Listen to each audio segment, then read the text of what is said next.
ನಿಮ್ಗೆ ಕಲರಿಂಗ್ ಮಾಡಿದ್ರೆ ಈಗ ಮುಹೂರ್ತಮ್ ಇರುತ್ತೆ, ಇವಾಗೆಲ್ಲ ಟ್ರೆಡಿಷನಲ್ ಅಂತಂದ್ರೆ ಈ ಕಲರಿಂಗ್ ಎಲ್ಲ ಒಪ್ಪಲ್ಲ. ಒಬ್ಬೊಬ್ರು ಕಲರಿಂಗ್ ಮಾಡಿದ್ರೆ ಚೆನ್ನಾಗೇ ಇರುತ್ತೆ, ಏನು ಡಿಫ್ರೆನ್ಸ್ ಏನ್ ಇರೋದಿಲ್ಲ, ಇನ್ನು ಲುಕಿಂಗ್ ಚೆನ್ನಾಗ್ ಕಾಣಿಸುತ್ತೆ ಇವಾಗಿನ ಲುಕ್ಗೆ. ಬಟ್ ಇದನ್ನ ಹೈಡ್ ಮಾಡಿ ನಂಗೆ ಬೇಡ ಅಂತಾರೆ, ಇಲ್ಲಾಂದ್ರೆ ಡೈ ಹಾಕಿರಲ್ಲ, ವೈಟ್ ಹೇರ್ಸ್ ಇರುತ್ತೆ, ಇಲ್ಲಾಂದ್ರೆ ಸುಮಾರು ಕೂದಲು ಉದ್ರೋಗಿ ಇಲ್ಲಿ ಸ್ಕ್ಯಾಲ್ಪ್ ಎಲ್ಲ ಕಾಣ್ತಾ ಇರುತ್ತೆ, ವೈಟ್ ಸ್ಕ್ಯಾಲ್ಪ್.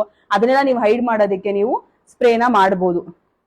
ಇಲ್ಲಿ ಮೇಕಪ್ ಎಲ್ಲ ಆಗಿದೆ ಅಂದ್ರೆ ಒಂದ್ ಟಿಶ್ಯೂನ ನೀವು ಅಡ್ಡ ಇಟ್ಕೊಳ್ಳಿ.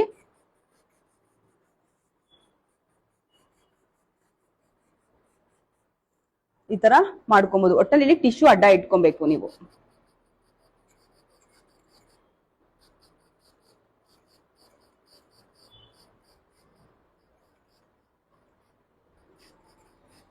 ಕಾಣಿಸ್ತಾ ಇದೆಯಾ? ಅಡ್ಡ ಇಡೋದ್ರಿಂದ ನೋಡಿ ಹಿಂಗ್ ಸ್ಮಾಲ್ ಸ್ಮಾಲ್ ಪಾರ್ಟಿಷನ್ ಇರುತ್ತಲ್ಲ, ಅದು ಮುಖದ ಮೇಲೆ ಬೀಳೋ ಚಾನ್ಸಸ್ ಇರುತ್ತೆ. ಸೊ ಹಂಗಾಗಿ ನೀವು ಟಿಶ್ಯೂ ಇಟ್ಕೊಂಡ್ರೆ ಮೇಕಪ್ಗೆ ಮಾಡಿದ್ಮೇಲೆ ಅದು ಮೇಕಪ್ ಹಾಳಾಗೋದಿಲ್ಲ, ಇಲ್ಲ ಸ್ಕಿನ್ ಹಾಕಿರ್ತೀರ ಸ್ಕಿನ್ ಹಾಳಾಗೋದಿಲ್ಲ. ಈ ಕಲರ್ ಇತ್ತು ಇದು ಅಲ್ವಾ, ಈಗ ನಾರ್ಮಲ್ ಕಲರ್ಗೆ ಬಂದಿದೆ.